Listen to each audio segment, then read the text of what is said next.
रक्त गोरा तू भार। અદ્ભુત અદ્ભુત પ્રભુ, આપની વાંસળીના સૂર અમને વૈકુંઠ સુધી લઈ જાય છે, અમારા સૌના મનમાં આહ્લાદક શાંતિનો અનુભવ કરાવે છે. આ જન્મમાં સાક્ષાત લીલાધર શ્રી કૃષ્ણના મુખે વાંસળી સાંભળવાનો લાભ અમને મળ્યો. એ આ સંસારમાં એનાથી મોટું બીજું પુણ્ય કયું હોઈ શકે? લીલાધર કૃષ્ણ ભગવાન, આપની આ સુમધુર વાંસળી સંભળાવવા બદલ શત શત નમન, વંદન. આપનાથી એક ભૂલ થઈ હતી. આપની વાંસળીના કારણે ભગવાનની આરતી બંધ થઈ ગઈ હતી અને આપ હજુ સુધી એની સજા ભોગવી રહ્યા છો. પ્રભુ, આપ જે પ્રમાણિકતાથી ભક્તિ કરી રહ્યા છો એવી ભક્તિ મેં આજ સુધી કોઈ દિવસ જોઈ નથી. આપ ધન્ય છો, આપ અલૌકિક છો, આપ અદ્વિતીય છો.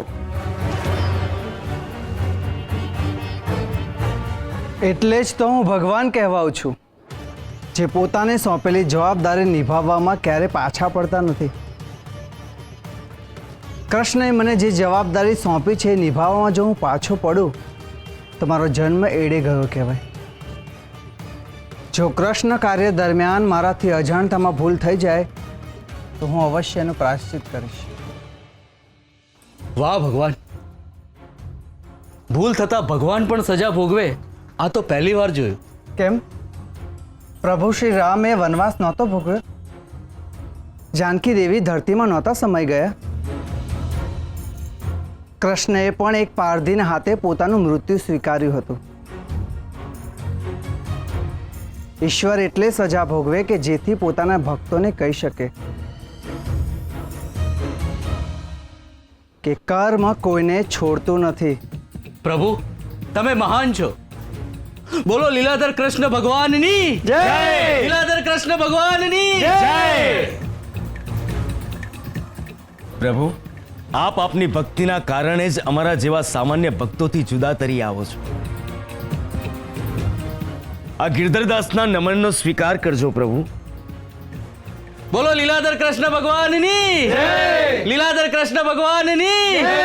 લીલાધર કૃષ્ણ ભગવાનની ગઈકાલે મારી કૃષ્ણ સાથે વાત થઈ ત્યારે કૃષ્ણએ મને કહ્યું કે હું આ ગામના ભૂખ્યા લોકો માટે ભંડારાનું આયોજન કરું. કૃષ્ણના બોલ એ લીલાધર કૃષ્ણના બોલ. મારી આપ સૌને વિનંતી છે કે તમે બધા ભંડારાના પ્રસાદનો લાભ લેવા અવશ્ય આવજો. ભંડારાનું ભોજન એ કૃષ્ણની પ્રસાદી છે. તમે તમારા સગાવાલાને લઈને કૃષ્ણ કૃપા માટે અવશ્ય આવી શકો છો.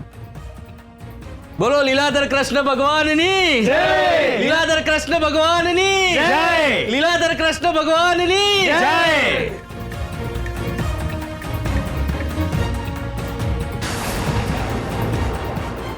બહુ જલ્દી આ મૂર્તિની જગ્યાએ લીલાધરની મૂર્તિ હશે.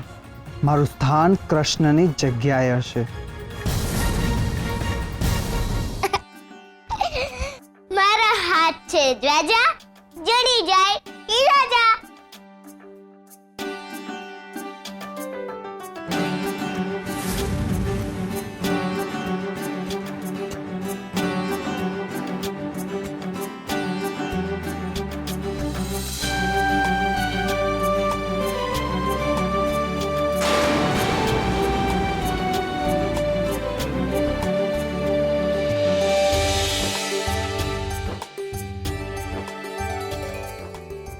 ગોરા, મને ખબર પડી ગઈ છે કે તું ક્યાં સંતાયો છે.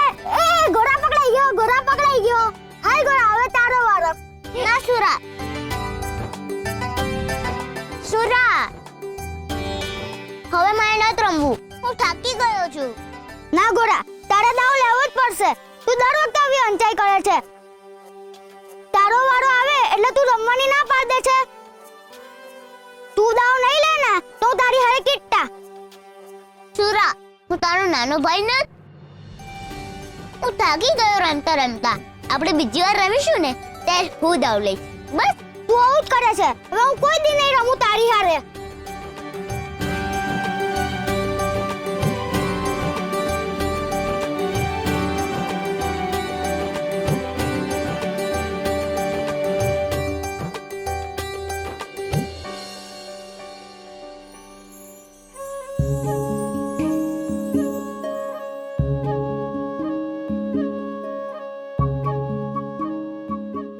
વાલા ગોરા, માફ કરજે કે તારો ભાઈબંધ ઘણા સમયથી તને મળવા નથી આવી શક્યો. હું બીજા થોડા કામમાં છું એટલે હજુ થોડો સમય નહીં આવી શકું. પણ આ શું, હું નહોતો આવી શકવાનો એટલે જ તો મેં તારી પાસે મારા અવતાર એવા લીલાધર કૃષ્ણને મોકલ્યા છે. એમના હોવા છતાં પણ તને મારી યાદ આવી એ સારું ન કહેવાય. હું અને લીલાધર કૃષ્ણ એક જ છીએ. એ મારો અવતાર છે. તું એમની સાથે રહે, એમને તારા ભગવાન બનાવ.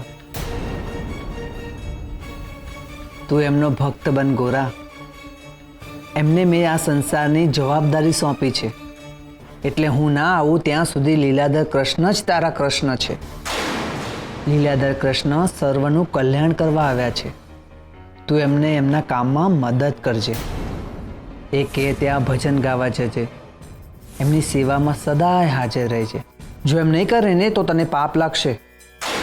ગોરા, મને ખબર છે કે તને લીલાધર કૃષ્ણ નથી ગમતા, પણ જો તું લીલાધર કૃષ્ણ સ્વીકારીશ નહીં તો ગામમાં મોટી આફત આવશે અને એ આફતનો જવાબદાર માત્ર ને માત્ર તું જ હોઈશ.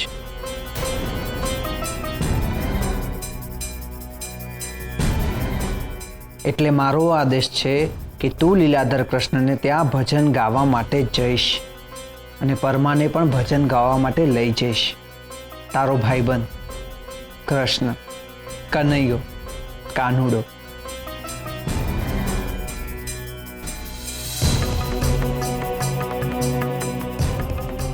કૃષ્ણે મને આના પેલા કાગળ લખ્યો તે એમના અક્ષર સુંદર હતા, પણ આમાં એમના અક્ષર હારા ન. કૃષ્ણ જો મને કાગળ લખે તો સમજાવે ને શાંતિથી વાત કરે. આ કાગળ વાંચીને તો મને બહુ ડર લાગે છે. કૃષ્ણનું કાગળ વાંચીએ ને તો મનનો ડર હોય ને એ વયો જાય. કૃષ્ણ જો મને કાગળ લખે તો હંધી વાત મારી કરે, પણ કાગળમાં તો હંધી વાત લીલાધર કાકાની લખેલી છે. કૃષ્ણ નો લખે તો આ કાગળ મને કોને લખ્યો હશે?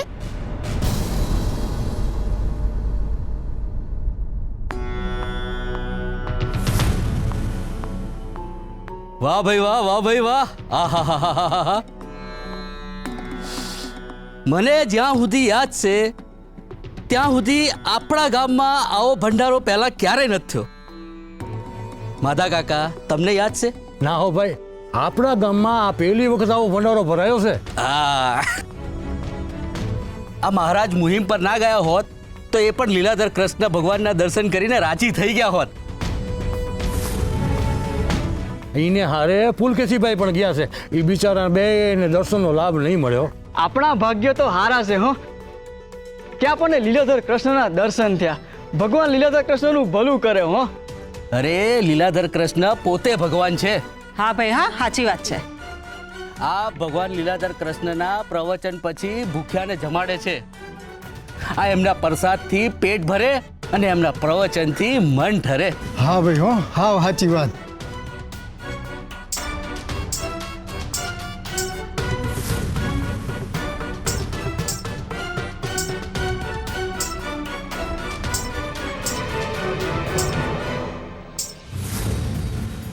બોલો લીલાધર કૃષ્ણ ભગવાનની જય.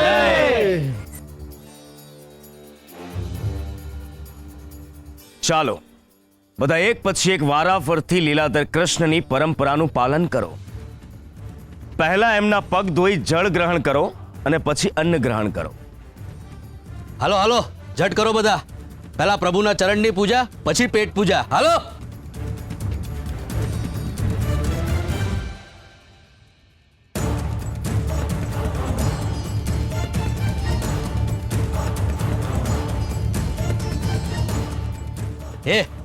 પાણીને હાથમાં લઈ અને માથે ચડાવ.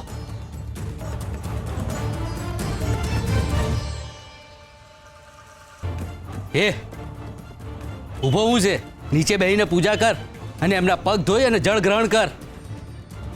હું અહીંયા ભંડારામાં પ્રસાદ ગ્રહણ કરવા આવ્યો છું. હા, તો પહેલા પ્રભુ પછી પ્રસાદ. ક્યાં છે પ્રભુ? હે મૂર્ખ, સ્વયં લીલાધર કૃષ્ણ ભગવાન તારી સામે બિરાજમાન છે, તને દેખાતું નથી? તારી બુદ્ધિ ભ્રષ્ટ થઈ ગઈ છે કે પછી તારી દ્રષ્ટિ? આપની ઓળખ? આ અમારા કૃષ્ણ મંદિરના પૂજારી છે. ખરું છે, અહીંયા પોતાની ઓળખ આપવા હાટું લોકોએ માણા રાખ્યા છે. હે પાપી, તું તારી હદ ઓળંગી રહ્યો છે. તમે તમારી હદ ઓળંગી ચૂક્યા છો. સંસ્કૃતિ, સંસ્કાર, સભ્યતા, શ્રદ્ધા, વિશ્વાસ, આ હંધાઈને તમે જોજોનો દૂર મૂકી આવ્યા છો. તું છે કોણ? દ્વારકા જતો એક ભક્ત. ભંડારો જોઈને અહીંયા પ્રસાદ ગ્રહણ કરવા આવ્યો છું, પણ અહીંયા પ્રસાદના નામે પ્રપંચ હાલી રહ્યા છે. સામાન્ય માણસની શ્રદ્ધા સાથે તમે રમી રહ્યા છો. કોણ છે આ માણસ જેને ભગવાન બનાવીને તમે અહીંયા બેસાડ્યો છે? મૂર્ખ, ભગવાન બનાવાતા નથી, ભગવાન હોય છે. જે હોય છે એને સાબિત નથી થવું પડતું. પ્રભુ, પૂજા કરાવાય નહીં, પૂજા થાય. અને તમે લોકો આ શું કરી રહ્યા છો? આ પેટ માટે એક પાખંડીને પૂજી રહ્યા છો? આના પગના પાણીને માથે અડાડતા તમારા પેટનું પાણી નથી હલતું? ગરીબી લાચાર નથી હોતી, ગરીબીનું ઘરેણું સ્વાભિમાન હોય છે. હે પાખંડી, તું અમારા ભગવાનને ગાળો આપી રહ્યો છે? આભાર માન એમનો કે અમારા ભગવાને હજી સુધી તને સજા નથી કરી. અને અમારા મહારાજ મુહિમ પર ગયા છે. જો એ અહીંયા હોત ને તો તને સજા આપતા, તારી જીભડી કાપીને એમના ચરણોમાં અર્પણ કરી દેતા. અને તમે લોકો ઊભા ઊભા જોઈ હું રહ્યા છો? આ આપણા ભગવાનનું અપમાન કરી રહ્યો છે. ધક્કા મારીને એને બહાર કાઢી મૂકો. એ હાલો હાલો હાલો હાલો. શું બોલ્યો તું? શું બોલ્યો? શું બોલ્યો?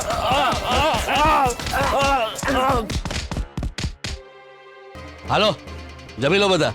બોલો લીલાધર કૃષ્ણ ભગવાનની. હવે લોકોની નજરમાં હું ભગવાન બની ગયો છું. ખાલી હવે પરમા ગોરા ભજન ગાવા માટે આવે અને તેમની સાથે વધુ જનમેદની જોડાય એટલે બાકીના લોકો પણ મને ભગવાન માનવા લાગશે. શ્રી લીલાધર કૃષ્ણ ભગવાન.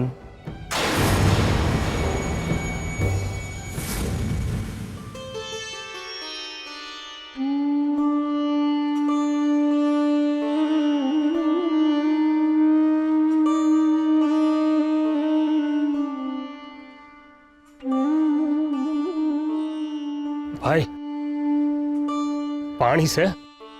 સેને બા, અહીં બેહો.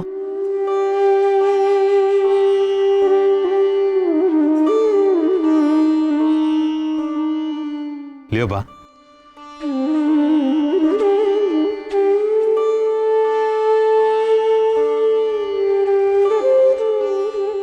વાહ, તમે તો જન્મ જન્મની તરસ ભાંગી. ભગવાન તમારું ભલું કરશે. પણ તમારી આવી હાલત કેમ નહીં થઈ બા? ભાઈ, ભંડારામાં પ્રસાદ લેવા ગયો હતો, પણ બા આ તો કઈ બીજા જ પાખંડ હાલે છે. આ હંધાએ લોકો ભેગા મળી અને કોઈક વ્યક્તિના પગ ધોતા હતા અને એનું પાણી મસ્તકે અડાડતા હતા. આ તમારા ગામના હંધાએ લોકો ભેગા મળીને કોઈક દુતારાને ભગવાન બનાવવા બેઠા છે. ઓલું કહેવાય છે ને કે ગાંડાના ગામમાં ડાયાને છે ને ગાંડો ગણવામાં આવે છે. મારી હારે એ જ થયું. આ અંધશ્રદ્ધાના અંધારામાં શ્રદ્ધાની જ્યોત છે ને એ ઝાંખી પડી. બા, આ શ્રદ્ધાની જ્યોત છે ને કોઈ દી ઝાંખી ન પડે. એ થોડોક સમય છે ને અંધારાની આબરૂને હાચવી લેશે. હજી અમાસને દી ચાંદોનો ઉગીને અમાસને હાચવી લેશે ને એમ. એમ અમાસનો અર્થ એમ નથી કે પૂનમ આવશે જ નહીં. શ્રદ્ધાની જ્યોત તો અખંડ છે ભાઈ. વાહ વાહ વાહ, તમે તો બહુ મોટા ભગત લાગો છો. વાહ, આ ભગતમાં હું નાનું ને હું મોટું હે.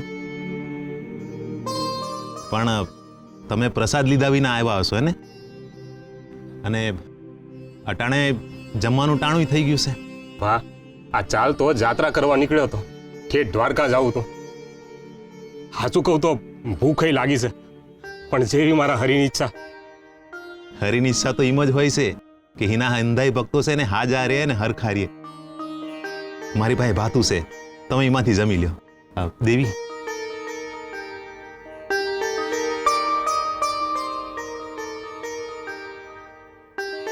પણ તમે મારી ચિંતા ન કરો. અમારું ઘર છે ને ઢુકડું છે, અમે ફરી જાવું ને બનાવી લેવું. તમારે જાત્રાએ નીકળવું છે ને? લ્યો, તમે તમારે નિરાંતે જમો.